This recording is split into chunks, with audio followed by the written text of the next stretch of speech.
The impact of journaling and affirmation writing यह समझाता है कि कैसे सरल लेकिन नियमित लेखन अभ्यास मन, भावनाओं और व्यवहार को गहराई से प्रभावित कर सकते हैं। यह पुस्तक यह दर्शाती है कि अपने विचारों, भावनाओं और इरादों को शब्दों में लिखना मनोवैज्ञानिक और न्यूरोलॉजिकल स्तर पर किस तरह लाभकारी होता है। जर्नलिंग और एफर्मेशन राइटिंग को आत्मजागरूकता, भावनात्मक संतुलन और व्यक्तिगत विकास के शक्तिशाली उपकरणों के रूप में प्रस्तुत किया गया है। चिंतन, स्पष्ट इंटेंशन और रेपिटेशन के माध्यम से ये अभ्यास आंतरिक अनुभवों को व्यवहारिक समझ में बदलते हैं और क्लैरिटी, रेजिलियंस तथा स्थायी परिवर्तन को संभव बनाते हैं। Chapter 1 the silent power of writing. पुस्तक की शुरुआत एक मूलभूत अवलोकन से होती है। मनुष्य हमेशा से अपने भीतर और बाहर की दुनिया को समझने के लिए लिखता आया है। प्राचीन स्क्रॉल्स से लेकर निजी डायरीज तक लेखन अनुभव और समझ के बीच एक सेतु रहा है। यह अध्याय स्पष्ट करता है कि जर्नलिंग और एफर्मेशन राइटिंग कोई आधुनिक ट्रेंड नहीं है, बल्कि समय से परे मनोवैज्ञानिक उपकरण हैं। जो बदला है वह अभ्यास नहीं बल्कि आधुनिक जीवन की गति है, जिसने इन अभ्यासों को पहले से कहीं अधिक आवश्यक बना दिया है। लेखक बताते हैं कि आधुनिक मन ओवर स्टिम्युलेटेड है, लेकिन प्रोसेस्ड नहीं। विचार बहुत तेजी से आते हैं, लेकिन उन्हें समझने का समय नहीं मिलता। भावनाएं महसूस होती हैं, पर उन्हें गहराई से देखा नहीं जाता। राइटिंग समय को धीमा कर देती है। जब कोई व्यक्ति लिखता है तो वह स्वचालित सोच की धारा को रोकता है और इंटेंशन को आमंत्रित करता है। यह विराम अवेयरनेस को जन्म देता है। जर्नलिंग को मानसिक शोर में एक सचेत हस्तक्षेप के रूप में प्रस्तुत किया गया है। यह अध्याय उस भ्रांति को भी चुनौती देता है कि लिखना केवल क्रिएटिव या एक्सप्रेसिव लोगों के लिए है। लेखक के अनुसार राइटिंग एक कॉग्निटिव प्रक्रिया है, साहित्यिक नहीं। इसके लिए किसी प्रतिभा, सुंदर भाषा या संरचना की आवश्यकता नहीं होती। इसकी शक्ति अनुवाद में है, आंतरिक अनुभवों को स्पष्ट भाषा में बदलने में। और भी गहरे स्तर पर राइटिंग थिंकर और थॉट के बीच दूरी बनाती है। जब कोई अनुभव केवल मन में रहता है तो वह पूर्ण और भारी महसूस होता है, लेकिन जैसे ही उसे लिखा जाता है वह देखने योग्य बन जाता है। यह परिवर्तन अनुभव के भीतर होने से उसे देखने तक सूक्ष्म लेकिन अत्यंत परिवर्तनकारी होता है। मन को पर्सपेक्टिव मिलता है और पर्सपेक्टिव ओवरवेल्म को कम करता है। इस अर्थ में राइटिंग नियंत्रण नहीं बल्कि दिशा देती है। अध्याय यह भी बताता है कि कई लोग मेंटल क्लैरिटी को मेंटल स्ट्रेंथ समझ लेते हैं। वे मानते हैं कि क्लैरिटी जोर लगाकर सही या पॉजिटिव सोचने से आती है। वास्तव में क्लैरिटी तब आती है जब मन को खुलने की जगह दी जाती है। राइटिंग वही जगह प्रदान करती है। यह अधूरे विचारों को बिना समाधान के दबाव के मौजूद रहने देती है। समय के साथ यही अनुमति आंतरिक तनाव को नरम करती है और ईमानदारी को जन्म देती है। लेखक यह भी समझाते हैं कि शुरुआत में लिखना असहज क्यों लगता है। जब विचार अनकहे रहते हैं, वे धुंधले और भावनात्मक रूप से भारी होते हैं। राइटिंग स्पेसिफिसिटी लाती है। अस्पष्ट एंजाइटी एक वाक्य बन जाती है। अनजानी असंतुष्टि एक अनुच्छेद बन जाती है। यह स्पष्टता कभी कभी चुनौतीपूर्ण लग सकती है, लेकिन यही सामना मनोवैज्ञानिक बोझ को हल्का करता है। जिसे नाम मिल जाता है वह चुपचाप हावी नहीं रहता। इस अध्याय की एक महत्वपूर्ण समझ यह है कि राइटिंग विचारों को पैदा नहीं करती, यह उन्हें प्रकट करती है। कई लोग डरते हैं कि जर्नलिंग से उनकी समस्याएं और बड़ी या वास्तविक हो जाएंगी। पुस्तक इसके विपरीत तर्क देती है। जो विचार लिखे नहीं जाते वे पहले से ही व्यवहार और भावनाओं को प्रभावित कर रहे होते हैं। राइटिंग उन्हें केवल अवेयरनेस में लाती है। एक बार दिखने पर वे अपनी अनकॉन्शियस शक्ति खो देते हैं और समझने योग्य बन जाते हैं। अध्याय आगे यह भी बताता है कि फ्रैगमेंटेड दुनिया में राइटिंग ध्यान को स्थिर करती है। एक ऐसे वातावरण में जहां निरंतर स्टिम्युलेशन मौजूद है, सस्टेन्ड अटेंशन दुर्लभ हो गई है। जर्नलिंग मन को सिखाती है कि वह एक समय में एक ही आंतरिक धारा के साथ रह सकता है। यह अभ्यास जोर से नहीं बल्कि फैमिलियरिटी से फोकस को मजबूत करता है। मन यह सीखता है कि वह बिना अर्जेंसी के भी प्रेजेंट रह सकता है। Chapter 2 the mind without a mirror. यह अध्याय इस बात की पड़ताल करता है कि जब विचारों की जांच नहीं की जाती तो क्या होता है। रिफ्लेक्शन के बिना मन रिएक्टिव हो जाता है, रिस्पॉन्सिव नहीं। जो विचार लिखे नहीं जाते वे बार बार स्वयं को दोहराते हैं, अक्सर डर को बढ़ा चढ़ाकर पेश करते हैं और धारणाओं को मजबूत करते हैं। लेखक इसे क्लोज्ड कॉग्निटिव लूप कहते हैं, जहां वही विचार बिना किसी समाधान के घूमते रहते हैं। जर्नलिंग एक मिरर की तरह काम करती है। जब विचार लिखे जाते हैं तो वे अपनी पूर्ण और अंतिम सत्ता खो देते हैं। उन पर सवाल उठाए जा सकते हैं, उन्हें रिफ्रेम्ड किया जा सकता है या छोड़ा जा सकता है।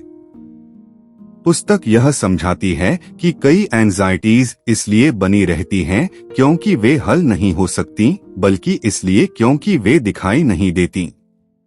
राइटिंग उन्हें विजिबिलिटी देती है। यह अध्याय इस बात पर जोर देता है कि क्लैरिटी ज्यादा सोचने से नहीं आती, बल्कि ज्यादा स्पष्ट देखने से आती है। जर्नलिंग विचारों को बाहर लाती है, जिससे जो अदृश्य था वह दृश्य बन जाता है और जो ओवरवेलमिंग लगता था वह मैनेजेबल हो जाता है। आगे यह भी समझाया गया है कि रिफ्लेक्शन के बिना मन अक्सर फैमिलियरिटी को ही ट्रूथ समझ लेता है। जो विचार बार बार दोहराए जाते हैं वे विश्वसनीय लगने लगते हैं, भले ही वे डिस्टॉर्टेड या आउटडेटेड हों। बिना मिरर के मन यह अंतर नहीं कर पाता कि क्या केवल आदत है और क्या वास्तव में सही। जर्नलिंग इस भ्रम को तोड़ती है क्योंकि यह रेपिटेशन को बीच में रोक देती है।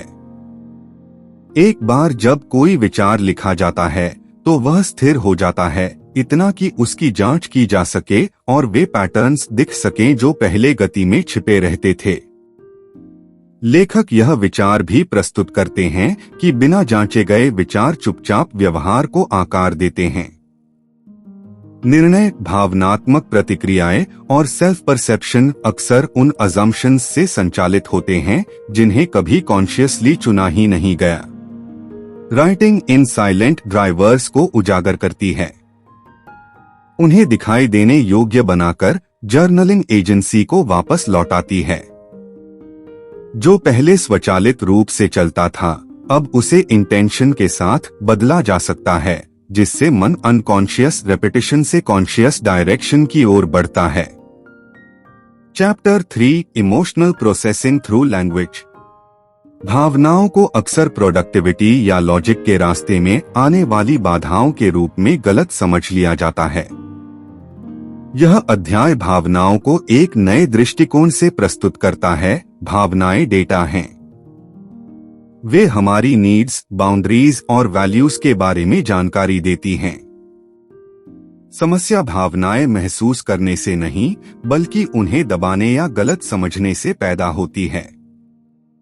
लेखक बताते हैं कि जर्नलिंग भावनाओं को लैंग्वेज के माध्यम से प्रवाहित होने देती है, बजाय इसके कि वे शरीर में जमा हो जाएं या व्यवहार के जरिए बाहर निकलें।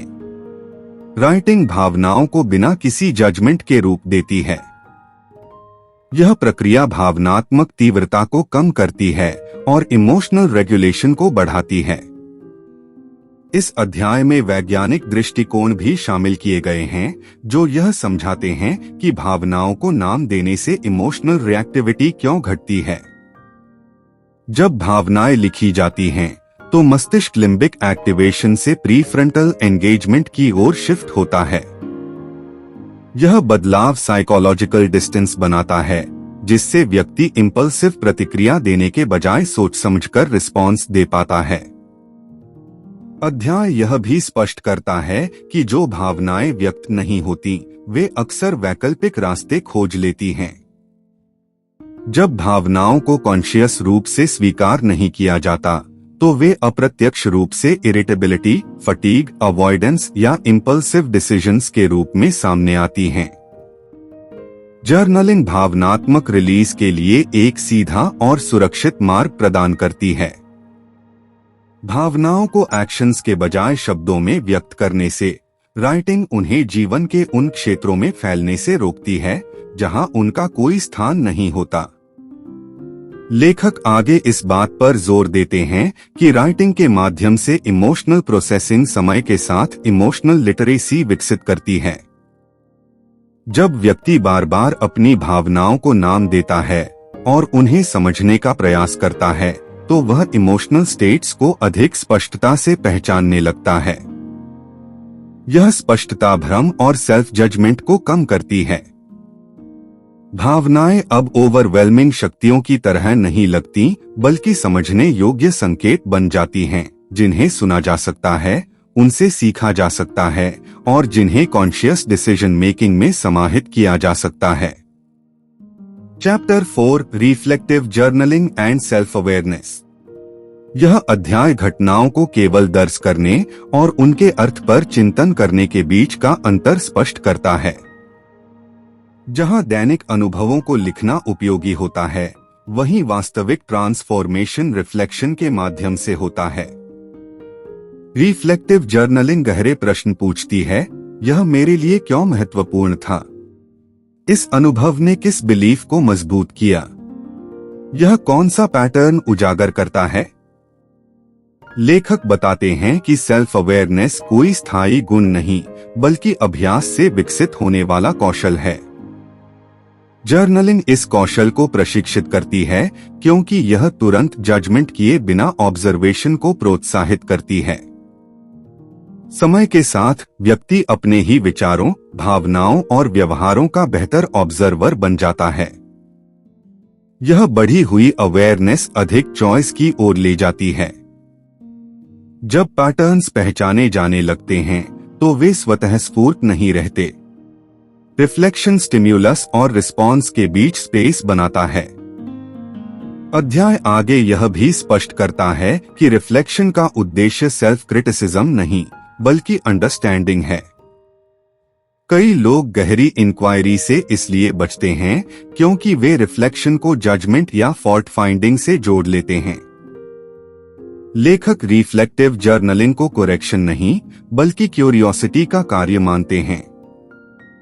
जब अनुभवों को ओपननेस के साथ देखा जाता है, तो इनसाइट स्वाभाविक रूप से उभरती है, बिना कठोर मूल्यांकन या तुरंत बदलाव की आवश्यकता के। समय के साथ यह रिफ्लेक्टिव अभ्यास स्वयं के साथ संबंध को रूपांतरित कर देता है। विचारों या भावनाओं पर रक्षात्मक प्रतिक्रिया देने के बजाय व्यक्ति उन्हें पेशेंस के साथ मिलना सीखता है। यह बदलाव साइकोलॉजिकल मैच्योरिटी को जन्म देता है। अवेयरनेस अब आंतरिक अनुभव को नियंत्रित करने की कोशिश नहीं रहती, बल्कि उसके साथ सहयोग करने की क्षमता बन जाती है, जिससे ग्रोथ दबाव से नहीं, बल्कि समझ से होती है।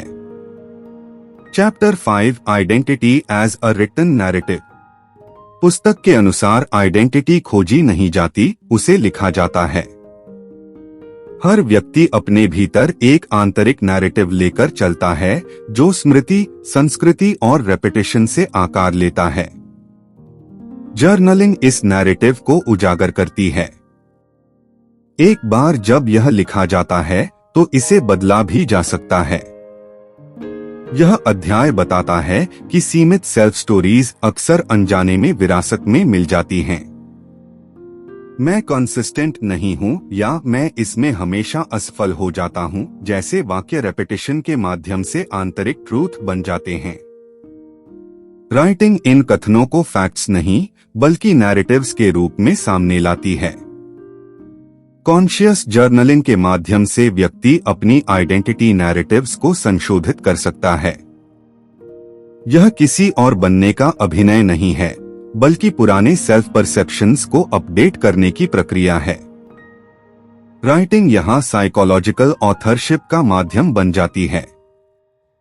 अध्याय आगे यह भी समझाता है कि आइडेंटिटी स्थिर इसलिए लगती है क्योंकि उस पर शायद ही कभी प्रश्न उठाए जाते हैं। जब सेल्फ से जुड़ी कहानियां केवल मन में रहती हैं, तो वे कॉन्शियस चॉइसेस नहीं बल्कि अनक्वेश्चन्ड अजम्पशंस की तरह काम करती हैं।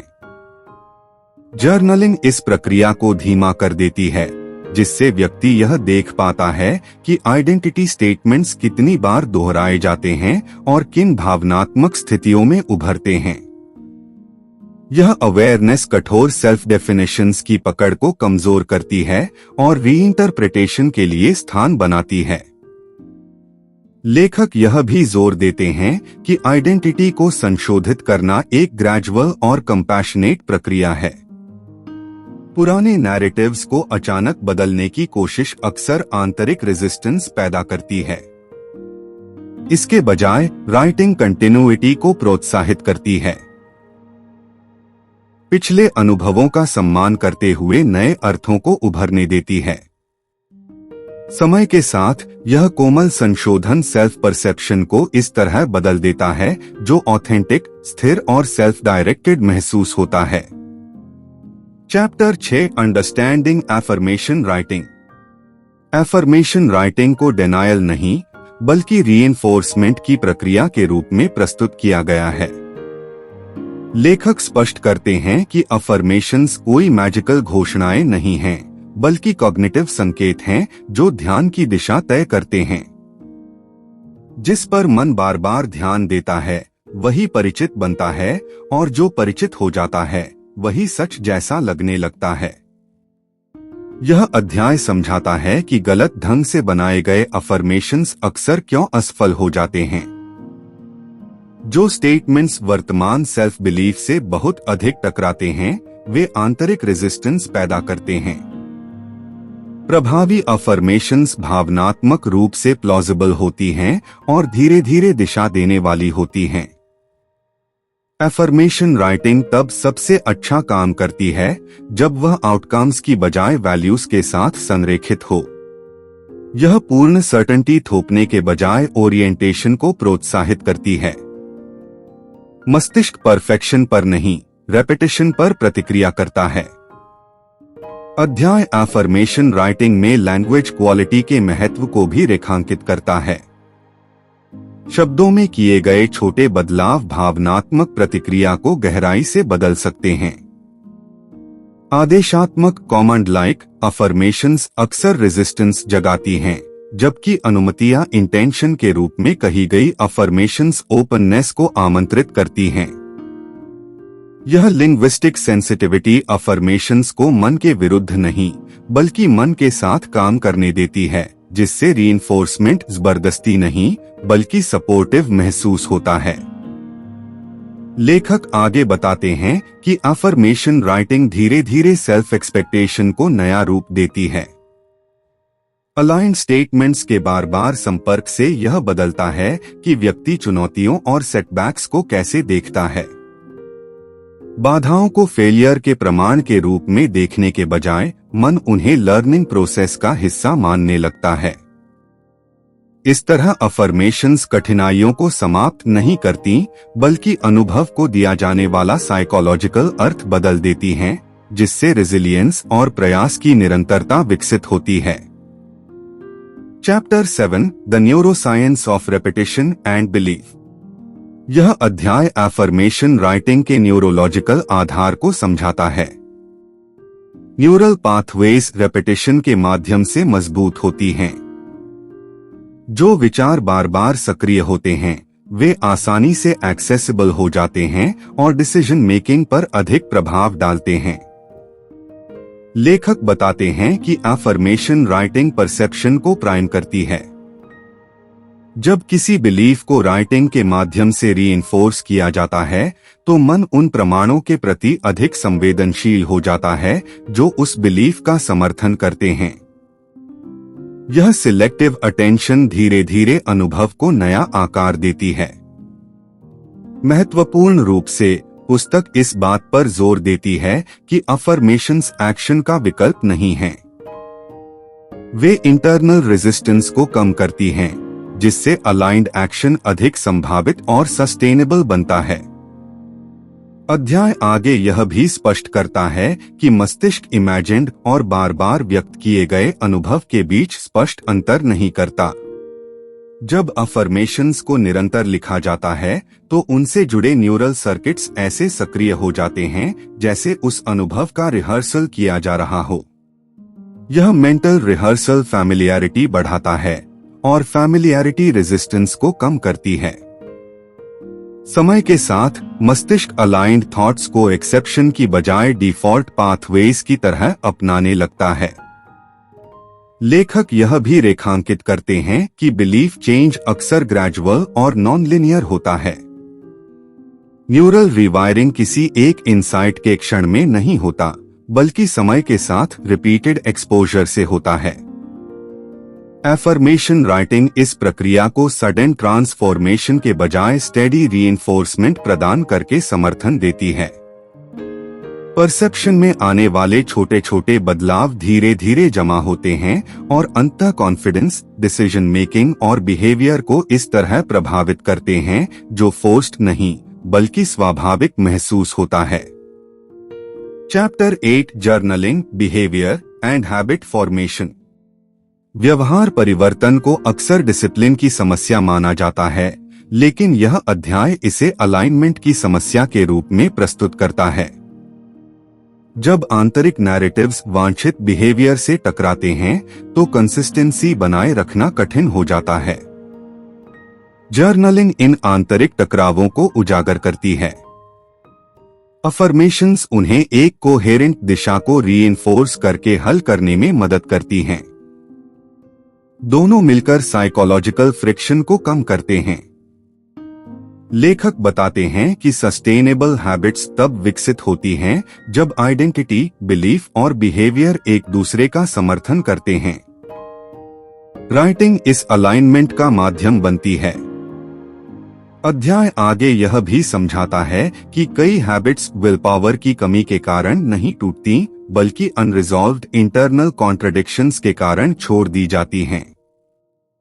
कोई व्यक्ति कॉन्शियस रूप से बदलाव चाहता है, लेकिन उसके भीतर अनकॉन्शियस बिलीफ्स होते हैं जो उसका विरोध करते हैं। जर्नलिंग इन विरोधाभासों को अवेयरनेस में लाती है। एक बार जब वे दिखने लगते हैं तो उन्हें सेल्फ ब्लेम के बजाय क्लैरिटी के साथ संबोधित किया जा सकता है, जिससे हैबिट फॉर्मेशन दबाव की नहीं बल्कि समझ की प्रक्रिया बन जाती है। लेखक यह भी जोर देते हैं कि राइटिंग इंटेंशन और एक्शन के बीच कंटिन्यूटी बनाती है। वैल्यूज, गोल्स और सेल्फ परसेप्शंस को बार बार व्यक्त करने से जर्नलिंग एक कंसिस्टेंट इंटरनल एनवायरनमेंट तैयार करती है। यह कंसिस्टेंसी कार्य करने में लगने वाले मानसिक प्रयास को कम करती है। समय के साथ लिखे हुए बिलीफ्स के अनुरूप बिहेवियर्स जबरदस्ती डिसिप्लिन की तरह नहीं बल्कि आइडेंटिटी की स्वाभाविक अभिव्यक्ति की तरह महसूस होने लगते हैं। Chapter 9 decision making and inner clarity. यह अध्याय डिसीजन मेकिंग पर केंद्रित है। कई लोग इसलिए संघर्ष नहीं करते क्योंकि विकल्प अस्पष्ट होते हैं, बल्कि इसलिए क्योंकि आंतरिक संकेत भ्रमित होते हैं। जर्नलिंग प्राथमिकताओं को स्पष्ट करती है, यह दिखाकर कि मन की जगह पर बार बार क्या आता है। नियमित राइटिंग के माध्यम से व्यक्ति अपनी आंतरिक गाइडेंस पर अधिक विश्वास विकसित करता है। निर्णय कम रिएक्टिव और अधिक इंटेंशनल हो जाते हैं। राइटिंग पिछले रिफ्लेक्शन और वर्तमान चॉइस के बीच कंटिन्यूटी बनाती है। अध्याय आगे यह भी समझाता है कि इंडिसीजन अक्सर जानकारी की कमी से नहीं बल्कि प्रतिस्पर्धी आंतरिक आवाजों से पैदा होती है। अलग अलग वैल्यूज, फियर्स और एक्सपेक्टेशंस ध्यान को विपरीत दिशाओं में खींचते हैं। जर्नलिंग इन आवाजों को बिना किसी अर्जेंसी के व्यक्त होने देती है, जिससे यह स्पष्ट होता है कि कौन सी चिंताएं अस्थायी हैं और कौन सी लगातार बनी रहती हैं। यह भेद व्यक्ति को सतही भ्रम के नीचे छिपे वास्तविक महत्व को पहचानने में मदद करता है। लेखक यह भी बताते हैं कि रिटन रिफ्लेक्शन निर्णयों के आसपास की भावनात्मक तीव्रता को कम कर देती है। जब विकल्पों को कागज पर देखा जाता है तो वे अपनी कथित अंतिमता और खतरे का कुछ हिस्सा खो देते हैं। राइटिंग निर्णयों को हाई प्रेशर क्षणों से निकालकर थॉटफुल प्रक्रियाओं में बदल देती है। समय के साथ यह अभ्यास परफेक्ट परिणाम की गारंटी देकर नहीं, बल्कि अवेयरनेस और इंटेग्रिटी के साथ चुनने की क्षमता पर विश्वास बढ़ाकर कॉन्फिडेंस विकसित करता है। Chapter 10 resistance, discomfort and psychological growth. Resistance को सेल्फ एग्जामिनेशन के प्रति एक स्वाभाविक प्रतिक्रिया के रूप में प्रस्तुत किया गया है। राइटिंग असहजता को सामने ला सकती है क्योंकि यह अवॉइडेंस को हटा देती है। लेखक रेजिस्टेंस को मीनिंगफुल एंगेजमेंट के प्रमाण के रूप में पुनर्परिभाषित करते हैं। यह अध्याय समझाता है कि डिस्कम्फर्ट के माध्यम से लिखना इमोशनल रेजिलियंस को मजबूत करता है। अवॉइडेंस अवेयरनेस को सीमित करता है, एंगेजमेंट उसे विस्तार देता है। जर्नलिंग जटिलता और अनिश्चितता को सहने की क्षमता विकसित करती है। अध्याय आगे यह भी खोजता है कि रेजिस्टेंस अक्सर ग्रोथ की सीमाओं पर दिखाई देती है। असहजता इसलिए नहीं आती कि कुछ गलत है, बल्कि इसलिए कि परिचित नैरेटिव्स पर प्रश्न उठ रहे होते हैं। राइटिंग इन क्षणों को अवेयरनेस में लाती है, जिससे व्यक्ति तुरंत बचने के बजाय अनिश्चितता के साथ बैठ पाता है। डिस्कम्फर्ट के साथ उपस्थित रहने की यह क्षमता साइकोलॉजिकल मैच्योरिटी का संकेत बन जाती है। लेखक यह भी जोर देते हैं कि ग्रोथ के लिए निरंतर तीव्रता आवश्यक नहीं होती। रेजिस्टेंस के बीच लिखना इंसाइट या भावनात्मक ब्रेक थ्रूज को मजबूर करने के बारे में नहीं है, बल्कि उस चीज के साथ जेंटल संपर्क बनाए रखने के बारे में है जो चुनौतीपूर्ण महसूस होती है। समय के साथ यह स्थिर एंगेजमेंट भय को कम करता है और कॉन्फिडेंस बढ़ाता है। मन यह सीखता है कि डिस्कम्फर्ट सहने योग्य, जानकारी देने वाला और अक्सर अस्थायी होता है, जिससे रेजिलियंस एक अवधारणा नहीं बल्कि जिया हुआ अनुभव बन जाती है। Chapter 11 consistency over intensity. Journaling की शक्ति उसकी रेगुलरिटी में है। छोटे लेकिन निरंतर राइटिंग सत्र मन को अधिक प्रभावी ढंग से आकार देते हैं, बनिस्बत कभी कभार होने वाले भावनात्मक विस्फोटों के। यह अध्याय सिंप्लिसिटी और सस्टेनेबिलिटी पर जोर देता है। कंसिस्टेंसी मस्तिष्क को रिफ्लेक्शन की अपेक्षा करना सिखाती है। समय के साथ सेल्फ अवेयरनेस प्रयासपूर्ण नहीं रहती, बल्कि स्वाभाविक रूप से एकीकृत हो जाती है। अध्याय यह समझाता है कि इंटेंसिटी अक्सर झूठी अपेक्षाएं पैदा करती है। जब लोग जर्नलिंग को भावनात्मक गहराई या नाटकीय इंसाइट से जोड़ लेते हैं, तो वे लिखने के लिए सही मूड का इंतजार करने लगते हैं। यह इंटेंसिटी पर निर्भरता अभ्यास को नाजुक बना देती है। इसके विपरीत कंसिस्टेंसी दबाव को हटाती है। राइटिंग एक इवेंट नहीं बल्कि रूटीन बन जाती है, जिससे इंसाइट समय के साथ स्वाभाविक रूप से उभरती है। लेखक यह भी बताते हैं कि रिफ्लेक्शन के छोटे छोटे बार बार दोहराए गए क्षण धीरे धीरे मानसिक आदतों को नया आकार देते हैं। यहाँ तक कि संक्षिप्त एंट्रीज भी अपनी इनर स्टेट से जुड़ने की आदत को मजबूत करती हैं। समय के साथ यह नियमित एंगेजमेंट अनुभव और अवेयरनेस के बीच की दूरी को कम कर देता है। रिफ्लेक्शन दैनिक जीवन का स्वाभाविक हिस्सा बन जाती है, सोच में अंतर्निहित न कि किसी अलग कार्य की तरह। Chapter 12 private writing and authenticity. यह अध्याय प्राइवेसी के महत्व पर प्रकाश डालता है। जर्नलिंग तब सबसे प्रभावी होती है जब वह ईमानदार और बिना संपादन की होती है। किसी कल्पित ऑडियंस के लिए लिखना सेल्फ एक्सप्रेशन को विकृत कर देता है। प्राइवेट राइटिंग विचारों को सामाजिक फिल्टर के बिना उभरने देती है। यह ऑथेंटिसिटी इंसाइट को गहरा करती है और साइकोलॉजिकल क्लैरिटी को तेजी से विकसित करती है। अध्याय आगे यह भी समझाता है कि प्राइवेसी बाहरी और आंतरिक दोनों प्रकार के जजमेंट के दबाव को कम करती है। जब राइटिंग दूसरों के लिए होती है, चाहे अवचेतन रूप से ही क्यों न हो, मन स्वयं को सेंसर करने लगता है, सुरक्षित या सामाजिक रूप से स्वीकार्य अभिव्यक्तियों को चुनते हुए। प्राइवेट जर्नलिंग इस बंधन को हटा देती है, जिससे कच्चे, बिना फिल्टर वाले विचार सामने आ सकें। इसी असुरक्षित सी जगह में सच्ची सेल्फ अवेयरनेस विकसित होने लगती है। लेखक यह भी जोर देते हैं कि राइटिंग में ऑथेंटिसिटी स्वयं के साथ ट्रस्ट विकसित करती है। अपनी वास्तविक अनुभूतियों, इच्छाओं और डर को बार बार देखना और दर्ज करना आंतरिक ईमानदारी की भावना को मजबूत करता है।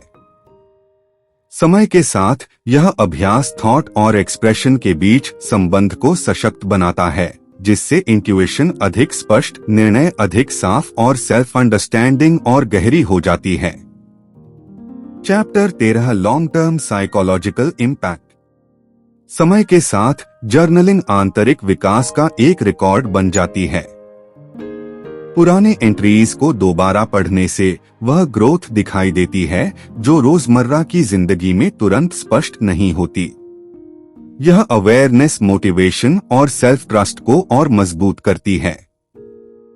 लेखक बताते हैं कि राइटिंग स्वयं के साथ एक संबंध बनाती है, ऐसा संबंध जो जजमेंट पर नहीं बल्कि ऑब्जर्वेशन पर आधारित होता है।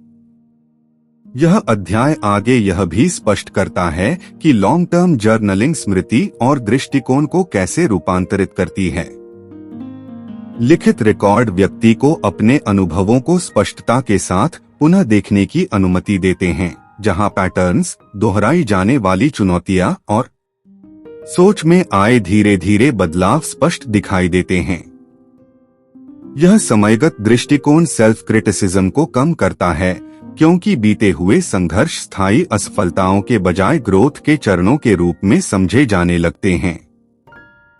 समय के साथ इन एंट्रीज का संचय प्रोग्रेस की एक नैरेटिव रचता है जो रेजिलियंस और सेल्फ एफिकेसी को सुदृढ़ करता है। लेखक यह भी रेखांकित करते हैं कि निरंतर जर्नलिंग आइडेंटिटी में कंटिन्यूइटी की भावना विकसित करती है। जहां दैनिक अनुभव अक्सर बिखरे हुए या भारी लग सकते हैं, वहीं राइटिंग उन्हें एक सुसंगत कहानी में पिरो देती है। यह कोहेरेंस साइकोलॉजिकल स्टेबिलिटी को बढ़ावा देती है, जिससे व्यक्ति परिवर्तन और अनिश्चितता का सामना अधिक आत्मविश्वास के साथ कर पाता है। समय के साथ स्वयं को दस्तावेजित करते हुए जर्नलिंग जीवन के अनुभवों को ग्रोथ, इंसाइट और विकसित होती क्षमता के प्रतिबिंब में बदल देती है। रियों को रोकती है, वैसे ही निरंतर राइटिंग अनसुलझे विचारों और भावनाओं के संचय को रोकती है। रिफ्लेक्शन की डेली हैबिट बनाकर व्यक्ति कॉग्निटिव क्लटर, इमोशनल ओवरवेल्म और इम्पल्सिव रिएक्शंस के जोखिम को कम करता है। जर्नलिंग मानसिक स्पष्टता और इमोशनल इक्विलिब्रियम बनाए रखने का एक प्रोएक्टिव टूल बन जाती है। लेखक यह भी जोर देते हैं कि मेंटल हाइजीन के रूप में राइटिंग समय के साथ सेल्फ अवेयरनेस को पोषित करती है। छोटे नियमित एंट्रीज मन के लिए माइक्रो एक्सरसाइजेस की तरह काम करती हैं, जो अटेंशन, इंसाइट और इमोशनल रेगुलेशन को प्रशिक्षित करती हैं। यहाँ तक कि संक्षिप्त रिफ्लेक्शंस भी थॉट पैटर्न्स को रियलाइन कर सकती हैं, इमोशनल टर्बुलेंस को शांत कर सकती हैं और पर्सपेक्टिव को पुनर्स्थापित कर सकती हैं। महीनों और वर्षों में यह अभ्यास रेजिलियंस, फोकस और इंटरनल ऑर्डर को विकसित करता है, जो व्यक्तिगत और पेशेवर जीवन दोनों को समर्थन देता है। Chapter 15 subtle shifts, lasting change. समापन अध्याय सटल्टी पर बल देता है।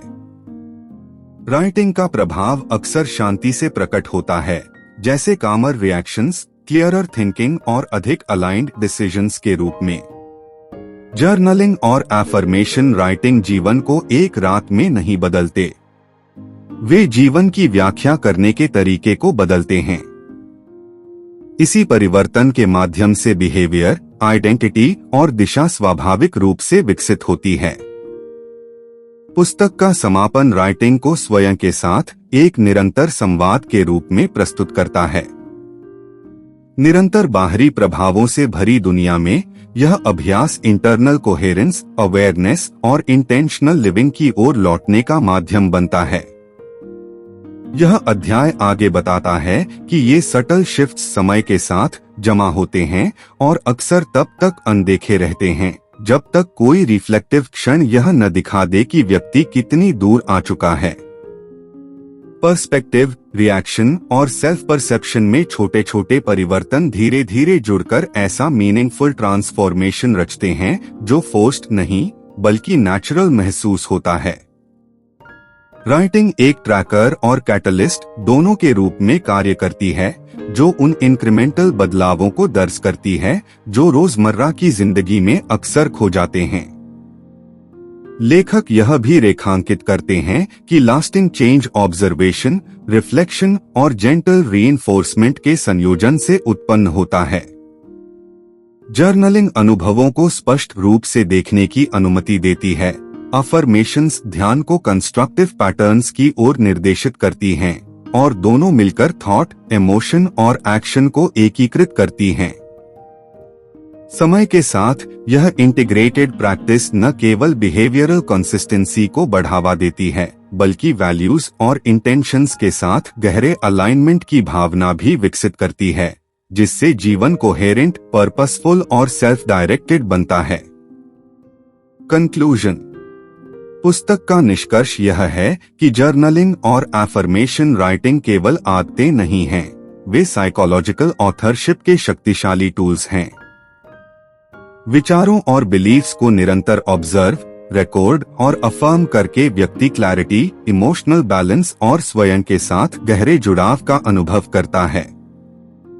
समय के साथ ये अभ्यास परसेप्शन, बिहेवियर और आइडेंटिटी में सटल लेकिन प्रोफाउंड परिवर्तन लाते हैं, जिससे पर्सनल ग्रोथ और इंटेंशनल लिविंग केवल संभव ही नहीं बल्कि सस्टेनेबल भी बन जाते हैं।